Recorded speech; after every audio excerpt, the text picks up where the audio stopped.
क्या आपने कभी सोचा है कि ये शरीर वास्तव में क्या है? क्या ये सिर्फ हड्डियों, मांस और मज्जा का एक ढांचा मात्र है, या फिर ये उस अनंत चेतना, उस परम सत्य के वास करने का एक पवित्र मंदिर है? महान संत परमहंस योगानंद अक्सर कहा करते थे कि ये शरीर एक बैटरी की भांति है, जिसे दिव्य ऊर्जा से चार्ज किया जाता है। परंतु आज जब हम दर्पण में स्वयं को निहारते हैं, तो हमें क्या दृष्टिगोचर होता है? क्या हमें वो दिव्य प्रकाश दिखाई देता है, या हमारी दृष्टि उन रेखाओं पर, उन परिवर्तित होते रंगों पर ठहर जाती है जो काल ने हमारे ऊपर अंकित किए हैं? आज हम एक अद्भुत यात्रा पर निकलने वाले हैं, एक ऐसी यात्रा जो बाहरी से आंतरिक की ओर ले जाती है। हम चर्चा करेंगे उस ध्वज की जो आपके शरीर रूपी मंदिर के शिखर पर लहरा रहा है। आपके केश, आपके बाल, उनका रंग परिवर्तित होना महज आयु का प्रभाव नहीं है। ये एक इशारा है, प्रकृति का एक मौन संदेश है कि अंदर कहीं कुछ असंतुलन उत्पन्न हो रहा है। आज हम उस विलुप्त होते ज्ञान, उस संजीवनी विद्या को पुनर्जीवित करेंगे जो हमारे ऋषि मुनियों ने ताड़ पत्रों पर अंकित की थी। परंतु ये केवल केशों को कृष्ण वर्ण देने की तकनीक नहीं है। ये अपनी खोई हुई ऊर्जा, अपने ओज को पुनः अर्जित करने की एक साधना है।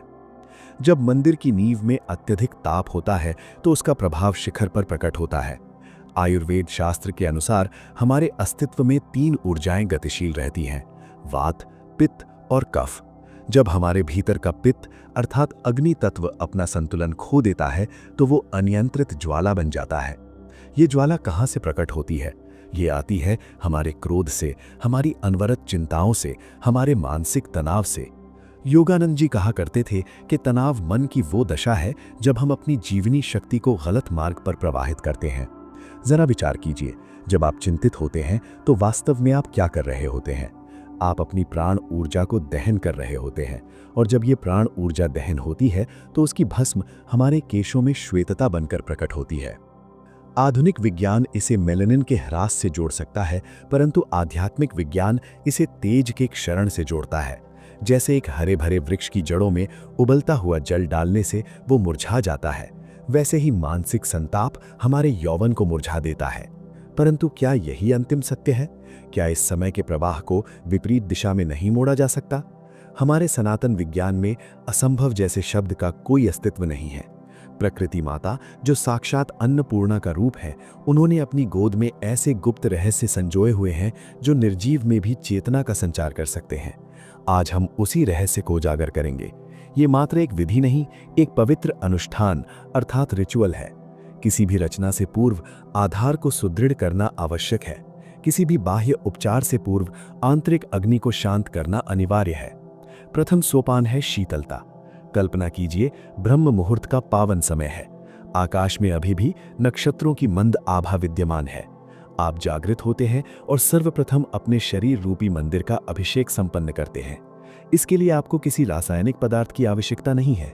आपको चाहिए प्रकृति का वो स्पर्श जो ताम्र अर्थात तांबे में निहित है।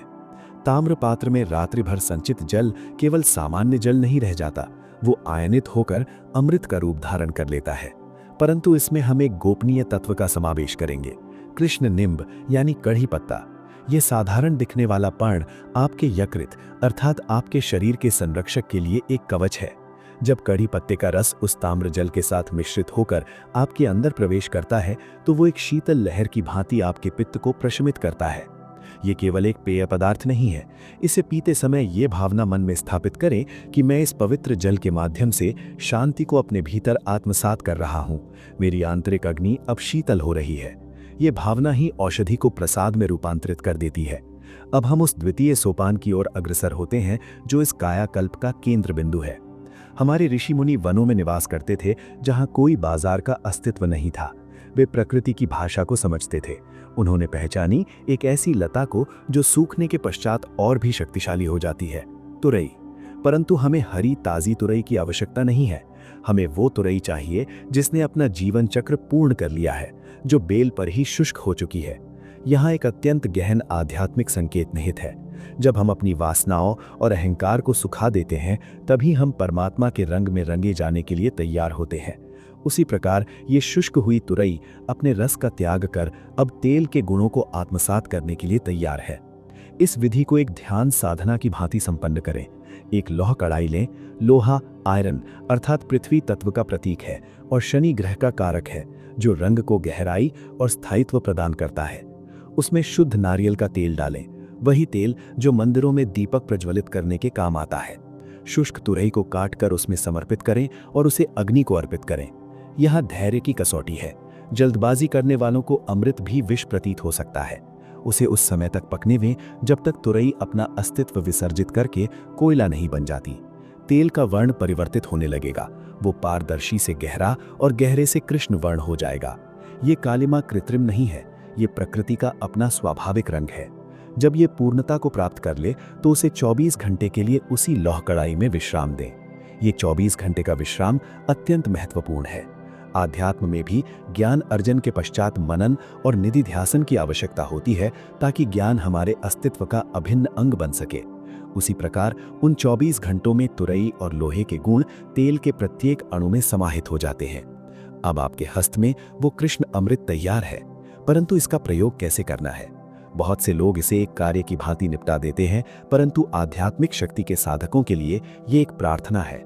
समय चुने रात्रि का, निद्रा से ठीक पूर्व। क्यों?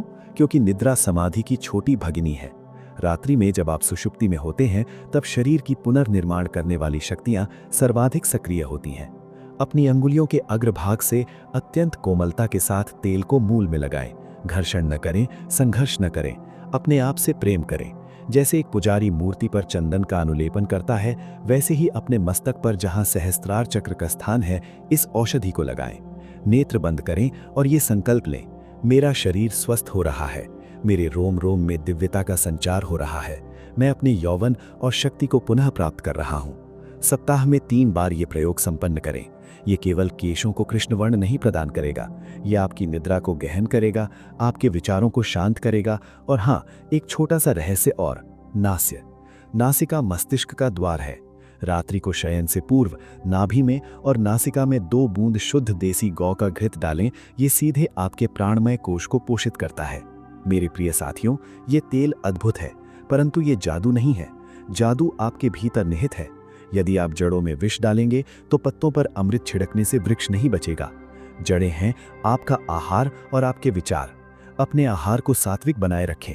जो भोजन शरीर में ताप और उत्तेजना उत्पन्न करे, उससे परहेज करें। हरी शाक सब्जियां, मधुर फल, दुग्ध और घृत, ये सात्विक गुण प्रधान आहार आपके ओज को वर्धित करते हैं। और सबसे महत्वपूर्ण, निष्काम कर्म। चिंता वो दीमक है जो जीवन को खोखला कर देती है। फल की चिंता त्याग कर कर्म करें। जब आप परिणाम के भय से मुक्त हो जाते हैं तो तनाव विलुप्त हो जाता है, और जब तनाव नहीं होता तो यौवन स्वतः खिल उठता है। थोड़ा समय ध्यान के लिए निकालें, क्रिया योग का अभ्यास करें या बस 10 मिनट अपनी श्वासों के साथ बैठें। जब श्वास प्रशांत होती है तो मन प्रशांत होता है, और जब मन प्रशांत होता है तो शरीर का प्रत्येक कोश पुनर्जीवित उठता है। ये यात्रा 3 मास 6 मास ले सकती है। प्रकृति जल्दबाजी नहीं करती, फिर भी उसका प्रत्येक कार्य पूर्ण होता है। एक बीज को विशाल वृक्ष बनने में समय लगता है। धैर्य धारण करें। परंतु अंत में मैं आपको परमहंस योगानंद जी का एक विचार स्मरण कराना चाहता हूं कि सौंदर्य का वास्तविक स्रोत ईश्वर है। जब आप अपनी आत्मा के संपर्क में होते हैं तो एक ऐसी दीप्ति आपके भीतर से प्रस्फुटित होती है जिसे संसार का कोई भी सौंदर्य प्रसाधन नहीं दे सकता। आपके केश कृष्ण हो या श्वेत, आप एक दिव्य आत्मा है। इस नुस्खे को अपनाएं, क्योंकि ये शरीर उस दिव्यता का माध्यम है और इसे उत्कृष्ट अवस्था में रखना हमारी जिम्मेदारी है। परंतु अपनी पहचान को कभी भी शरीर तक सीमित न रखें।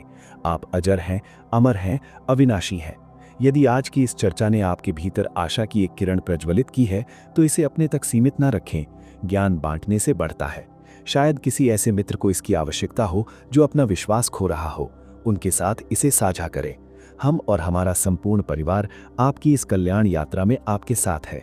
प्रकृति से जुड़े रहें, अपनी जड़ों से जुड़े रहें और सबसे ऊपर अपनी आत्मा से जुड़े रहें। कमेंट में लिखें अहम ब्रह्मास्मि या जय प्रकृति, ताकि हम जान सकें कि आप इस यात्रा में हमारे साथ हैं। अगली बार तक अपने प्रकाश में रहें। नमस्ते।